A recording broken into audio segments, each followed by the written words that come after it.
UAT Lab, Unión Argentina de Técnicos en Laboratorio. COG, Apoyo Educativo. Tubblad, Sociedad Anónima. Biofarma, Laboratorio. Facultad de Farmacia y Bioquímica, Universidad Massa.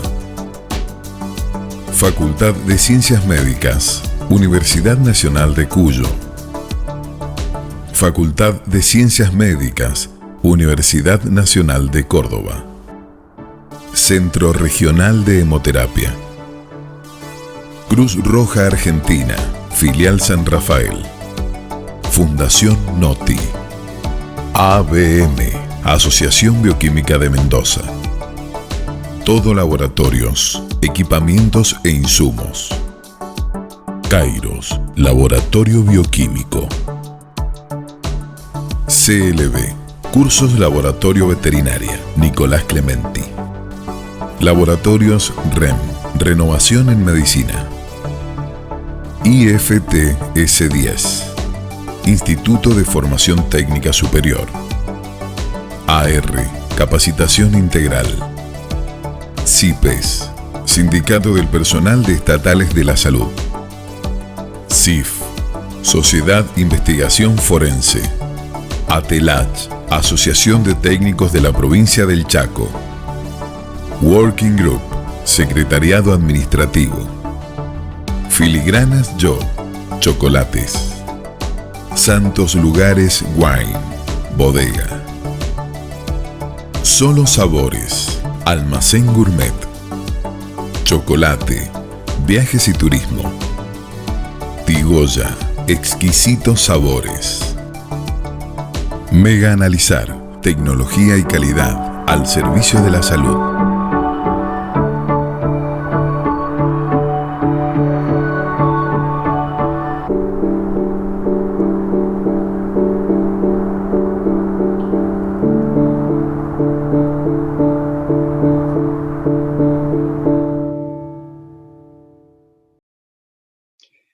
Bueno, muchísimas gracias por esta invitación a la Unión Argentina de Técnicos en Laboratorio para participar de este primer Congreso Cuyano de la especialidad y que para mí es realmente un verdadero honor poder contribuir con un aporte.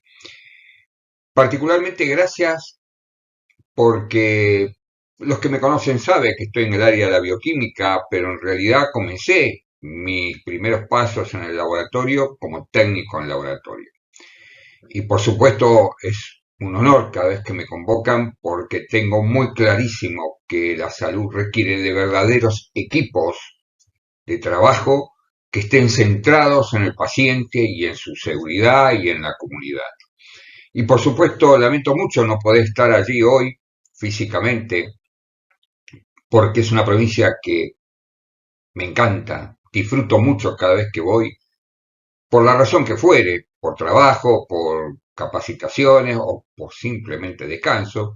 Y es más, cada vez que tengo que cruzar la cordillera para ir a visitar parte de mi familia que está del otro lado de la cordillera, es una buena excusa para quedarme un par de días allí, disfrutar de los paisajes, de la buena gente y la buena onda de la gente y de los buenos vinos. Pero sin demorarnos más, vamos a abordar este tema que seguramente hará mucho ruido: reingeniería de la salud, del equipo de salud. Y como excusa pongo el COVID, prolongado long COVID, pero que se aplica a todos los ámbitos de nuestra actividad en el laboratorio y en los ambientes de salud, en las instituciones y organizaciones dedicadas, obviamente, a la salud. Como corresponde, hago mi declaración de ausencia de conflictos de interés, porque seguramente van a ver que hay nombres de empresas, de productores, industria, proveedores, etcétera. No tengo absolutamente ningún interés con ellos, que me relacionen ni comercialmente ni profesionalmente, salvo el hecho de haberlos usado o utilizar algunos de ellos. Y por supuesto, esta presentación la hago en el marco de la necesidad de una mejora continua de la especialidad, en un primer rol como docente de la Universidad de Buenos Aires, la Facultad de Farmacia y Bioquímica y la Facultad de Medicina en carreras de grado y posgrado, y después como responsable del sistema de gestión de calidad de la Asociación Argentina de Hemoterapia, Inmunohematología y Terapia Celular, en la que también soy el coordinador del Comité de Calidad. Y por supuesto, todo lo que ustedes van a ver aquí, van a encontrar aquí, está a vuestra disposición para lo que lo requieran. La única condición es que citen el origen, porque algunas de las cosas que van a ver pueden estar alcanzadas por la reserva de autores originales y sus derechos. ¿Qué les propongo en este encuentro? Bueno, por un lado, presentar aspectos del long COVID, porque esa es la excusa, pero también es la razón por la que nos está motivando hacia una reingeniería. Por otro lado, reflexionar un poco acerca de nuestro rol desde el laboratorio hacia la comunidad para trazar algunas líneas que nos permitan tener acciones claras, precisas, contundentes y eficaces, sin olvidar, obviamente, el impacto tecnológico y, por supuesto, lo más importante, tal vez no en este momento, pero sí a futuro, intercambiar experiencias, porque hay algo que es fundamental. Nosotros tenemos que intercambiar experiencias entre todos. ¿Cuál es la situación actual? Bueno, me refiero con respecto al COVID. Hoy sabemos que la mayoría de las personas presentan una sintomatología entre leve o moderada, que cursan la enfermedad sin mayor repercusión y que algunos la resuelven, pero de ese grupo que la padece, vacunados y no vacunados, hay entre un 10 y un 15% que progresan hacia una enfermedad grave y de ellos un 5% pueden ingresar a la calificación de paciente crítico.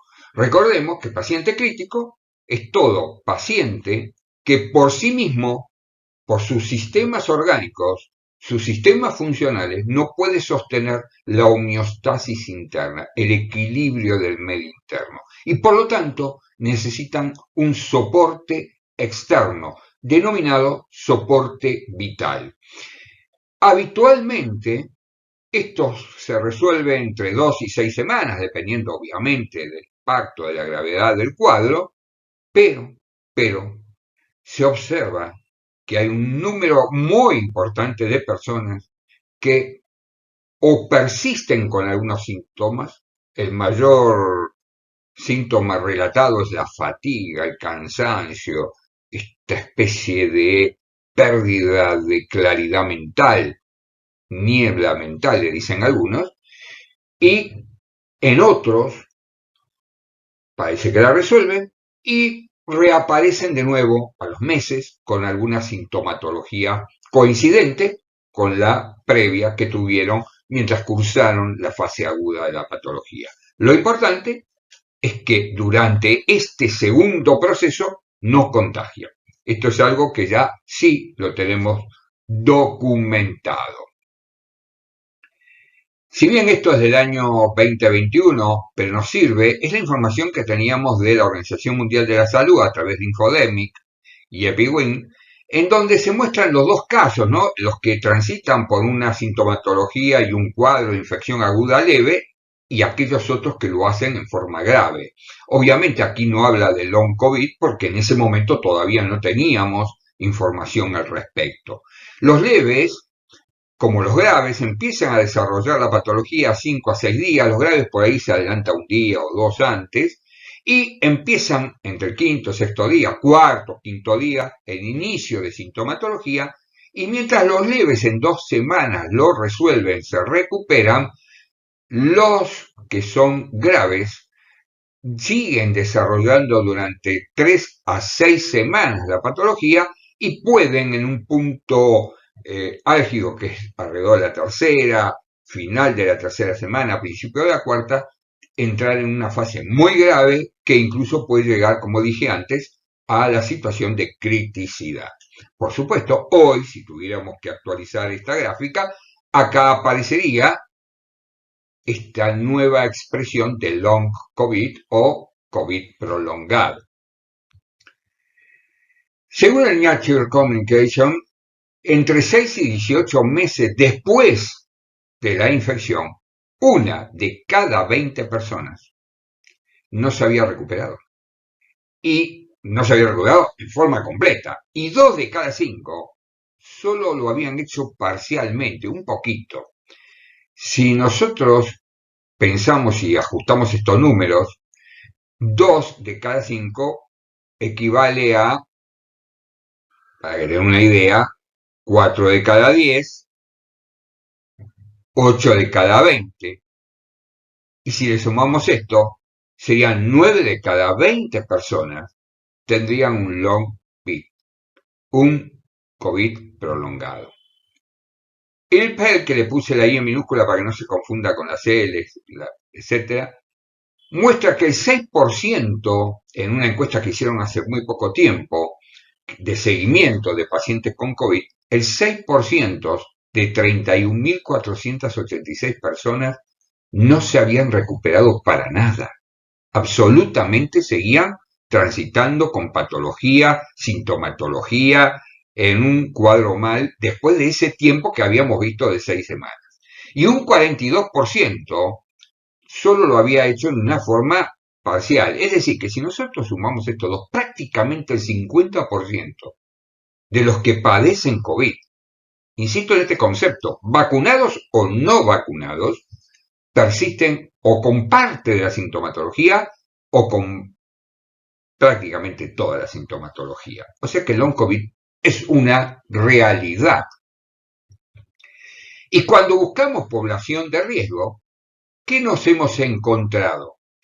Que las mujeres aparentemente, por lo que se publicó hasta aquí, falta información en Argentina, como voy a mostrarles más adelante, son las más afectadas, particularmente durante su cuarta década de vida, con un pico a los 43 años.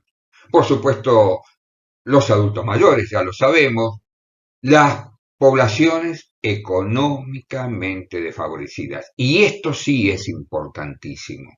Y cuidado que desfavorecido no es solo por si no tienen los ingresos adecuados. Desfavorecido tiene que ver por el lugar en donde viven, las condiciones de infraestructura, la accesibilidad a agua potable, a buena alimentación, etcétera, que hace que tengamos problemas. Aún en plena capital federal, tenemos población desfavorecida con recursos económicos, pero que vive 2, 3, 4 familias que han emigrado hacia la capital federal, a ver, desde el exterior o dentro del propio país, y están en cuartos pequeños, todos almacenados, con humedad, sin luz, etcétera, y eso es desfavorecido económicamente también. Y lo más impactante es que aún en casos que se consideran leves o incluso moderados, desarrollan secuelas a largo plazo, siguen teniendo comorbilidades a largo plazo. ¿Cuáles son los síntomas según lo que está compilado en la bibliografía hasta hoy? Bueno, el número uno, la fatiga crónica. Pero también está el relato de que hay muchos que persisten con dificultad respiratoria. En realidad, permítame hacer una corrección acá. Pongo respiratorio porque todo el mundo pone respiratoria en sus publicaciones, pero debiéramos definirlo como ventilatoria. Los pulmones no respiran, ventilan. El trabajo pulmonar es ventilar, respiran las células, obviamente las células del pulmón también respiran, pero la dificultad es la ventilatoria, tomar aire, sacar aire, con signos o cuadros de congestión, persistencia de la tos, pérdida del gusto y del olfato. En realidad lo que pierden es el flavor. Quiero ser claro en este concepto, porque todos decimos, hoy no le siento gusto a nada, en realidad no le sienten el flavor, que es la combinación de la ausencia de olfato y sabor. El flavor es eso que nos permite definir cuando tomamos algo dulce, por ejemplo, determinar si es chocolate, dulce de leche o crema. En cambio, el sabor es dulce, agrio, salado, lo que fuere. Y el olfato es el aroma que nosotros percibimos. La combinación de los dos es esto que define la mayoría con falta de gusto, no le siento gusto a nada. Por supuesto hay muchos, y acá es un problema, que presentan dolores en el pecho, torácicos, y empieza entonces a trabajarse el problema de no tendrá un infarto, no tendrá un problema de ventilación pulmonar, etcétera, y algunos también con dolor abdominal o combinado, tórax y abdomen, que hay casos relatados, por ejemplo, que se semejan en caso de mujeres, enfermedad inflamatoria pélvica o en un abdomen agudo. Diarreas, náuseas, pérdidas de pelo, pérdida de la libido y ojo que últimamente se relató también casos de constipación, es decir, de retraso del movimiento intestinal. Y lo que dije antes, ¿no? La niebla mental, esta confusión, esta incapacidad de hilvanar una frase. Quiero expresar algo y se me olvidó la frase, la palabra que tenía que ir. Y esto, permítanme, es una oportunidad, porque si desde el laboratorio, técnicos y bioquímicos, capacitamos a nuestro recurso humano administrativo, a las secretarias o secretarios, cuando llega un paciente que relata que se siente mal o que fuera, se le puede dar un papelito o hacerle algunas preguntas y escucharlo atentamente. Y entonces cuando uno le pregunta primero nombre y apellido, por favor, colóquele el papelito, ahí no va a haber problema porque es automático, algo rutinario, es algo que está muy internalizado. Pero cuando uno le pide que relate un poco cómo se ha sentido los últimos días o por qué está llegando, qué es lo que siente, cuando uno observa detenidamente o escucha detenidamente, ya puede saber si esta persona está con algún grado de confusión, de pérdida de memoria, de capacidad de hilvanar un texto en forma adecuada. Y esto ya es una alerta, ya es importante. Y hay que comunicarlo puertas adentro del laboratorio. ¿Qué sienten los que no se recuperan? Bueno, ya lo dijimos antes, fatiga, tos, convulsión, cansancio, ganas de no levantarse para nada. Sé que tengo que hacer un montón de cosas, pero no puedo, no me da el físico, no me da el cuerpo, dicen mucho. Y sí, hay una creencia que afecta más a los adultos mayores, señores, a los adultos mayores, ninguna duda, pero también afecta a los jóvenes o incluso a los niños. Y aún sin morbilidades crónicas. Es decir, que no necesariamente se tiene que tener una patología crónica para que esto ocurra. Y la verdad es que en algún momento sabíamos muy poco de COVID, hoy sabemos un poco más, pero claramente poco es lo que sabemos del proceso de recuperación, de regeneración de vitalidad post-infección aguda. En Estados Unidos, por ejemplo, se reportó que el 35% de los pacientes no recuperaban su estado incluso después de 3 semanas de la fase aguda. Y cuando miraban el grupo etario, se dieron cuenta que era un grupo que iba de los 18 hasta lo más largo de la vida, pero uno de cada 5 pacientes entre 18 y 34 años sostenían prolongadamente una, dos o más síntomas que habían definido su estado inicial de infección.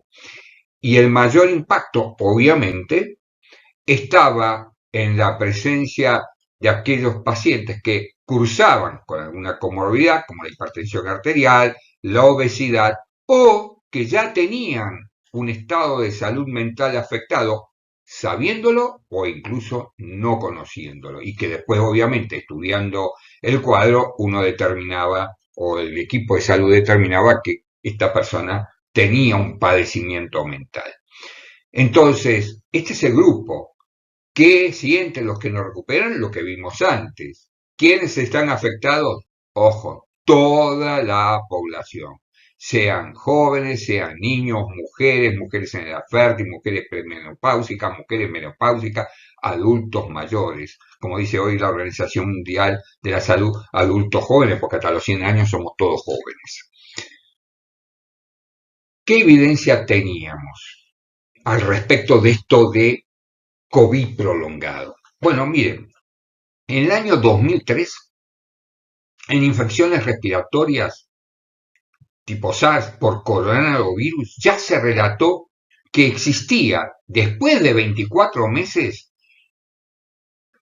deterioro significativo en el estado de la salud y con continuidad, con persistencia. Particularmente se notaba cuando esta persona hacía alguna actividad como un ejercicio aeróbico o incluso cuando tenía que subir o bajar una escalera o simplemente desplazarse para ir a su trabajo o su trabajo demandaba poner cuerpo, albañilería, carpintería, remodelación o lo que fuere. Y lo que definían a todos ellos es que no podían sostener un estado saludable. Su estado de salud estaba afectado en forma permanente, 24 meses después. Y otro estudio, acá están las dos citas bibliográficas, lo digo por la duda, reveló que aproximadamente el 40% de los que se habían dado de alta como recuperados seguían teniendo 3 años y medio después, 4 e incluso 5 años, una fatiga crónica, un cansancio persistente. No daba ganas ni de levantarse a mañana, se tiraban en un sillón, en una silla, en una mesa, y no era este cansancio que nos viene después de comer, ¿no es cierto? Lo postprandial no era el problema es que estaban cansados permanentemente, independientemente de la hora del día.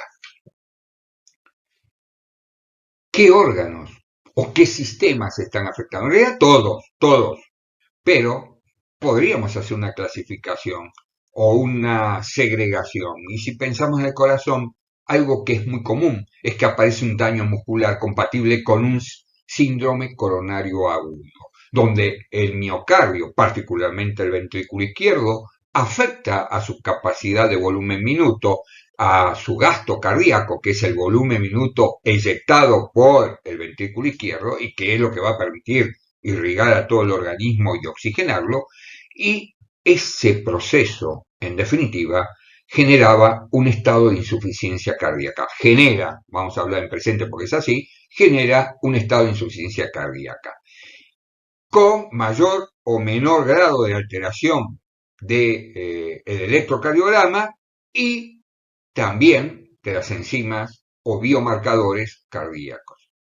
Si uno mira los pulmones, hay un deterioro del parénquima, no hay ninguna duda, hay que ese déficit ventilatorio está asociado a ese problema del parénquima pulmonar, porque, para los que no lo saben, al igual que los pacientes que ingresan a terapia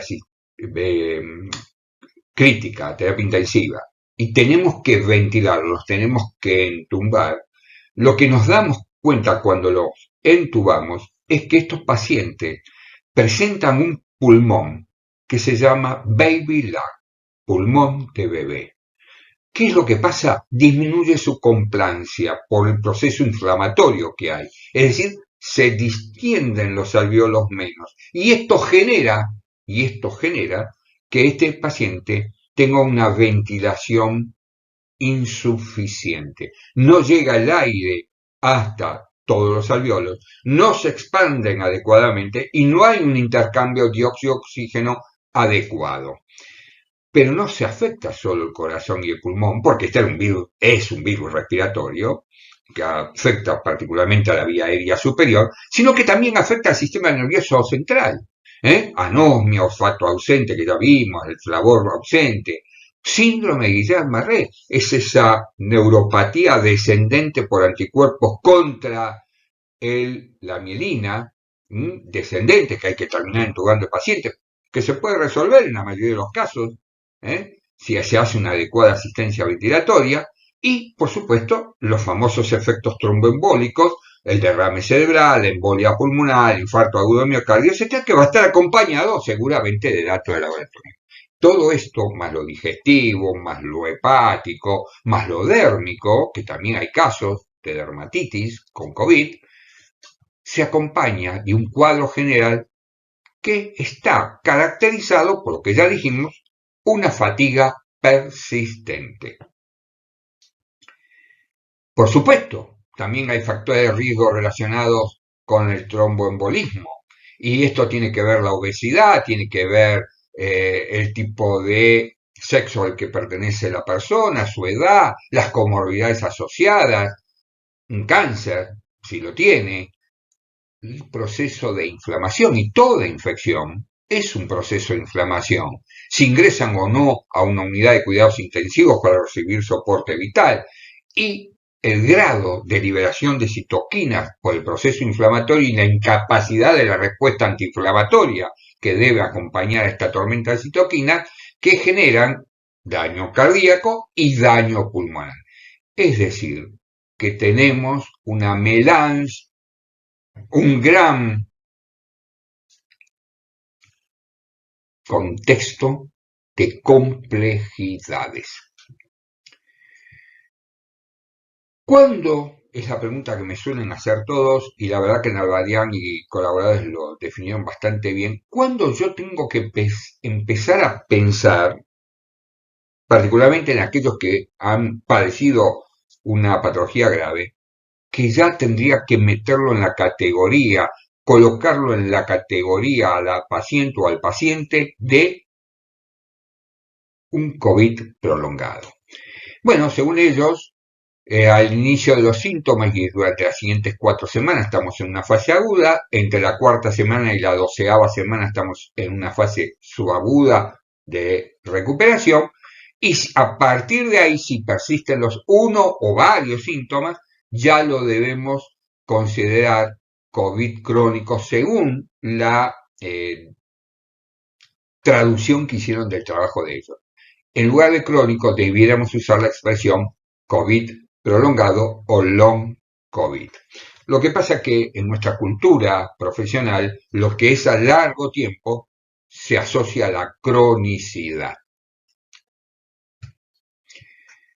¿Qué tenemos de información en la Argentina? Esto está publicado en el Ministerio de Salud. Acá está la bibliografía que ellos usaron. Y fíjense lo que dice nuestro Ministerio de Salud. De acuerdo a esta bibliografía internacional, 8 de cada 10 personas internadas persisten, por lo menos, con uno de los síntomas hasta 6 meses después. Y de ellos, 6 de cada 10 refieren fatiga, 4 de cada 10 cefalea, y hay, que acá no está puesto, 7 que uno o el otro combinado, de cada 10, 3 de cada 10 refiere trastornos de atención, esta fatiga, esta niebla, y 2,5 a 3 cada 10 refiere dificultad ventilatoria. Es lo que llamamos disnea. ¿Por qué hablo de reingeniería entonces en la profesión? Presenté el contexto y ahora vamos al porqué de este tema. Y traigo un pensamiento y una imagen. Pregunto, cuando un paciente no puede tener la capacidad de tomar decisiones por él, capacidad porque no puede hablar, no puede expresarse, por comprender lo que le está pasando, porque no se formó en ello, ¿quién decide por él? Y aquí me detengo un segundo, porque cuando un médico prescribe un medicamento, el paciente tiene en su objetivo inicial recuperarse, nada más que eso. Entonces confía. Pero ¿quién decidió que ese medicamento era para él? El médico. ¿En base a qué?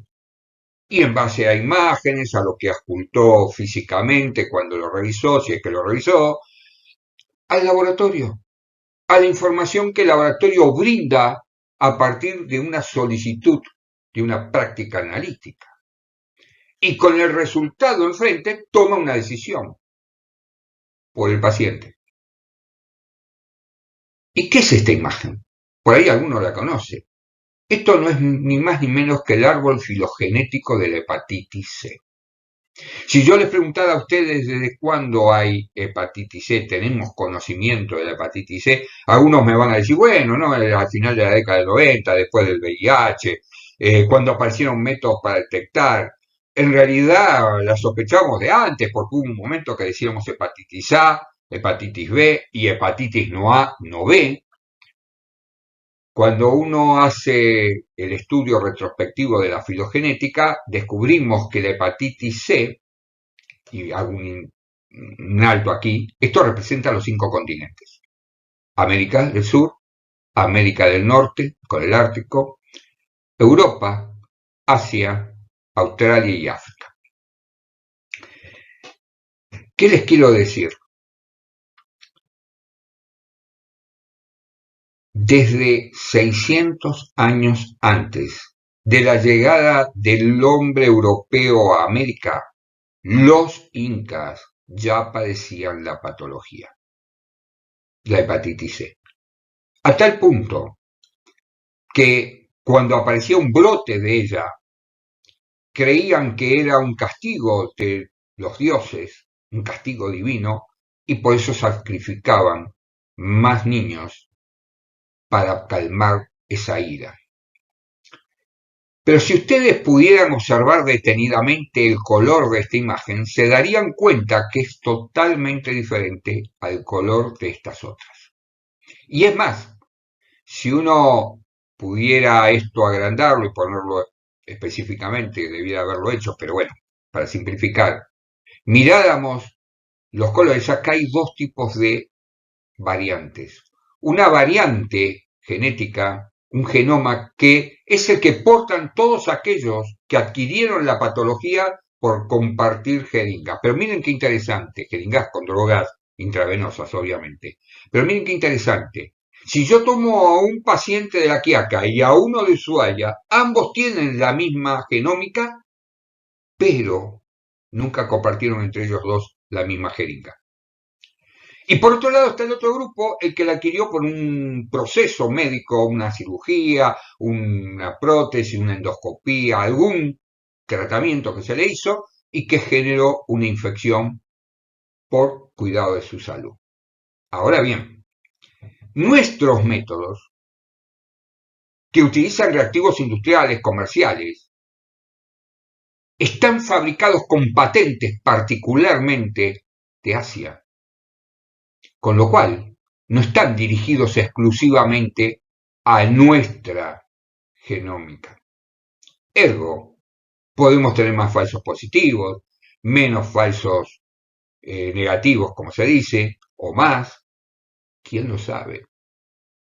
Pero la clave es que cuando nosotros emitamos el informe y llegue al médico, él va a tomar una decisión. ¿A partir de quién? De la información que brindamos nosotros del laboratorio. Ergo, fue el laboratorio el que decidió por el paciente. Como ven, en salud la cosa es bastante complicadita. ¿Y por qué es complicada? Y acá aparece el otro tema que quiero hoy traer, por lo cual tenemos que repensar nuestra funcionalidad en el laboratorio. Cuando nosotros interpretamos los valores bioquímicos, bioquímico no es del bioquímico, es de la química, de la biología, no debemos olvidar que los sistemas orgánicos se comportan como osciladores biológicos no acoplados. Enseguida voy a eso. Esto es algo que se pelearon mucho Descartes, Galileo, Newton para mí es mi ídolo, pero bueno, también tiene sus cositas, acción-reacción. Y ellos decían desde el 1500 hasta el 1700, 1800, que se aceptaba, es que todo lo que veíamos en el universo era un orden armonioso y eso era, eso que veíamos, consecuencia de ese orden armonioso y por lo tanto eso es lo que regía a todos, en el cosmos, en nuestro planeta, en nuestros organismos. Sin embargo, entre 1800 y 1900 Poincaré dijo, no señores, estamos equivocados. Se puede entender, pero no se puede predecir.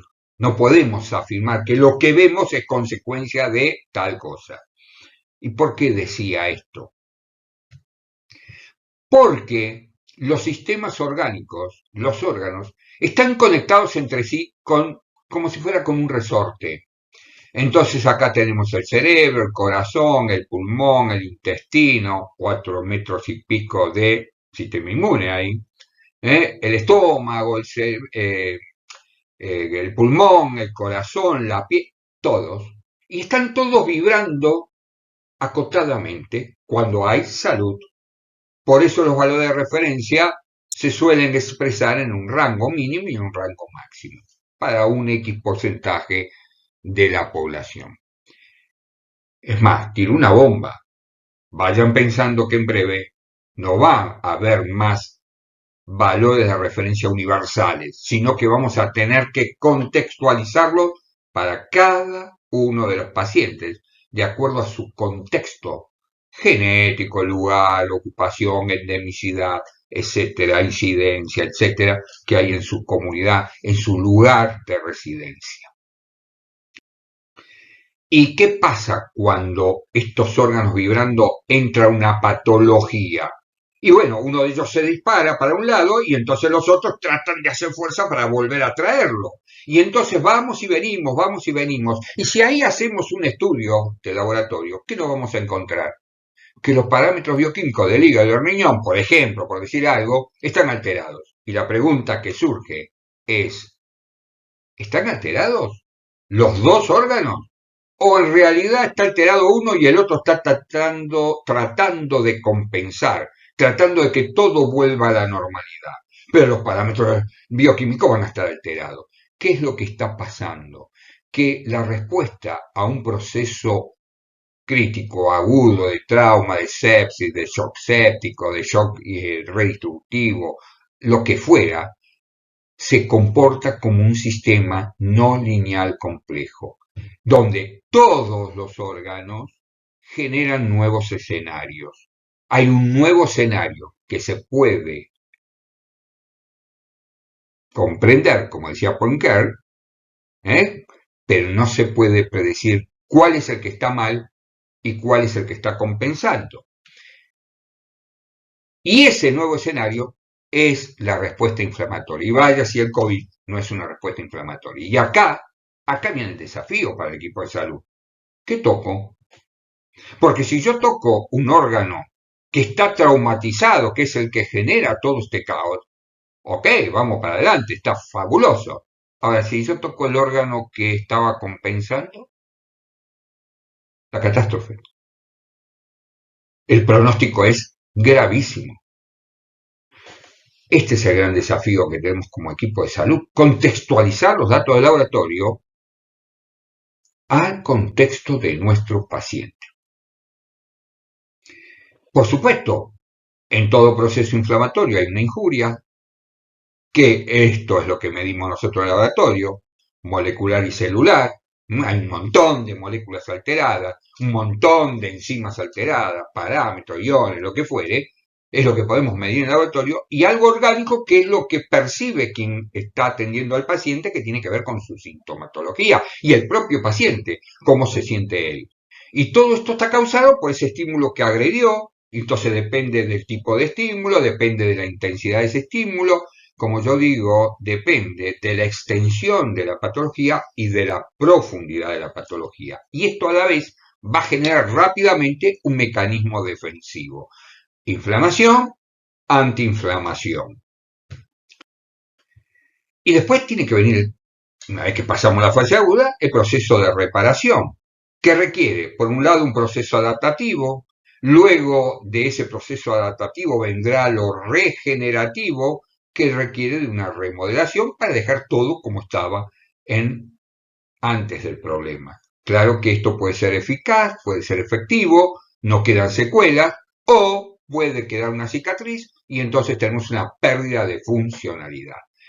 Esto incluye eventos bioquímicos que los podemos medir y eventos estructurales que generalmente se observan o por la clínica o por todo lo que es el servicio de imagen, ¿no es cierto? Y el objetivo, como les dije, es que vuelva ese órgano, ese sistema, ese tejido a funcionar adecuadamente, tanto por la estructura organizada como por la función que cumple. Pero en este proceso no interviene solo un órgano, intervienen todos los órganos y todos los sistemas orgánicos de una persona. Ergo, los parámetros de laboratorio pueden estar desplazados de esos famosos rangos de referencia y sin embargo no estar indicando que está mal. Podría estar indicando que vamos hacia la solución del problema. ¿Qué pasa en el long COVID, en el COVID persistente, crónico, como dicen algunos autores?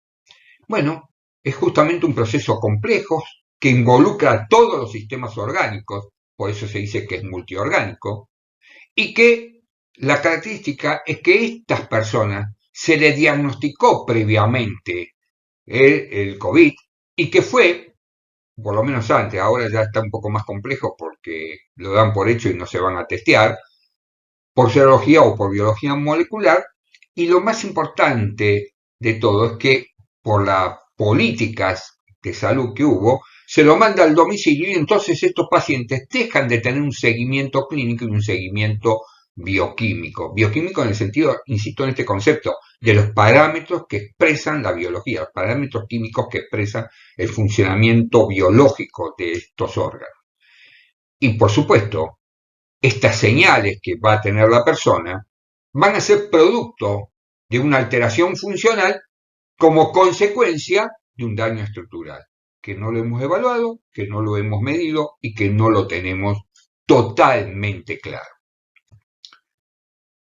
Cuando uno piensa en la etiología de la patología, la patogenia, bueno, lo que estamos viendo es que muchas personas siguen teniendo virus acantonados principalmente en su sistema digestivo o en la mucosa olfatoria, que hay persistencia en menor grado, pero siguen estando las citoquinas, que hay alteración para las plaquetas puedan atraer células T. Acuérdense, las plaquetas son una genialidad, no hay recuperación, no hay regeneración de tejidos sin plaquetas, esto es fundamental. Y por supuesto pueden aparecer trastornos o desbalances lipídicos, alteración del perfil nutricional, bloqueo de autoanticuerpos que bloquean a proteínas inmunomoduladoras en estos pacientes que persisten con COVID prolongado. Y lo más importante de todo, y acá no me confundí, así se llama, hay una alteración metabolómica, es decir, tenemos por un lado una cetosis con ácido acético, acetona, hidroxibutirato, el que sea, que tiene asociado por un trastorno de dislipemia, un estrés oxidativo y un daño hepático simultáneo. Y esto genera una alteración en la microbiótica intestinal que se conoce con el nombre de disbiosis. Y todo esto lleva a que desde los equipos de salud estamos tratando síntomas y no causas etiopatogénicas. Por eso, los que integramos el laboratorio tenemos múltiples funciones. Tenemos tareas asistenciales, tareas de docencia, tareas de investigación, con objetivos bien precisos. Tenemos que visibilizar la enfermedad. ¿Para qué? Para que mejoren su calidad de vida, que queden sin comorbilidades. Y por eso tenemos que evaluar al paciente afectado, pero con criterios homogéneos entre los protocolos de la clínica y los laboratorios. Por eso, además de esto, de la práctica concreta, técnica, debemos incorporar a los pacientes para que nos relaten su experiencia, su percepción. Es fundamental. Los que trabajamos en calidad, esto lo tenemos, calidad y requisitos para el staff centrado en el cuidado de los pacientes, esto lo tenemos ya incorporado. Es decir, necesitamos un trabajo interdisciplinario que una todas las especialidades sin dejar ninguna afuera.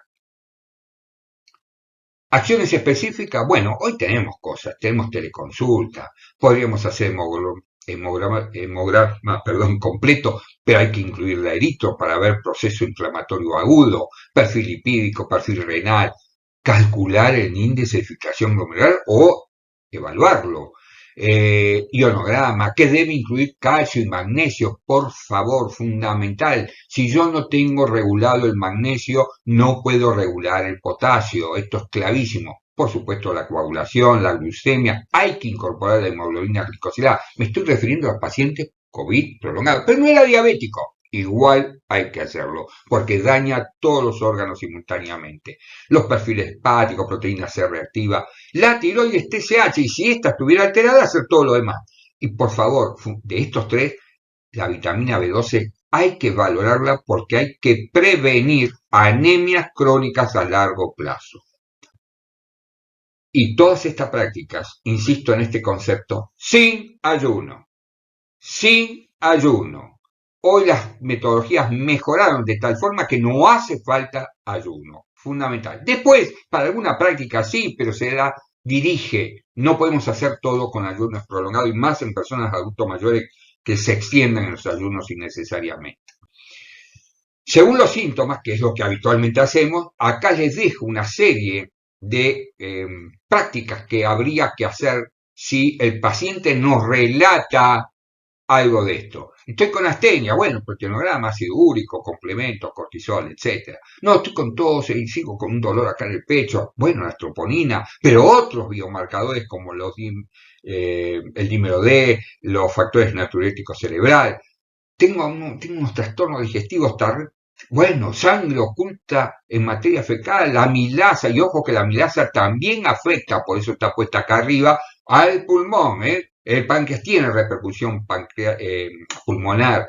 Y por supuesto, si hay un deterioro físico intenso, reevaluar, porque se pudo reestimular, pudo reaparecer algunas patologías virales que habían sido resueltas, o creíamos que habían sido resueltas, virus, citomegalovirus, sífilis, herpes virus, etc. No puede faltar los estudios sobre inmunidad celular, obviamente, desde los monocitos hasta los linfocitos, B, T, los factores de complemento, las células natural killer y los interferones, etc.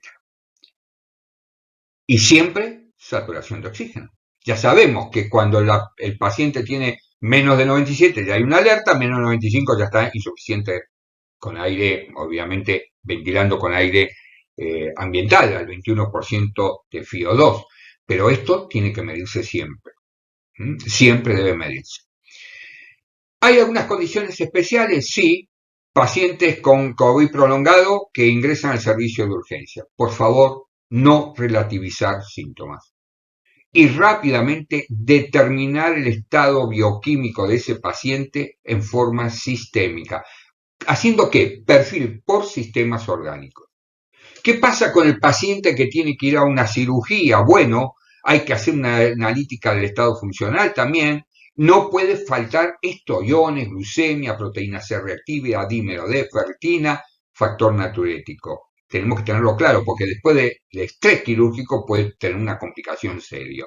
Y los que ingresan o son evaluados post cuidados intensivos, bueno, igual que lo anterior, pero además analítica de la biología viral por biología molecular, para ver si siguen o no produciendo copias.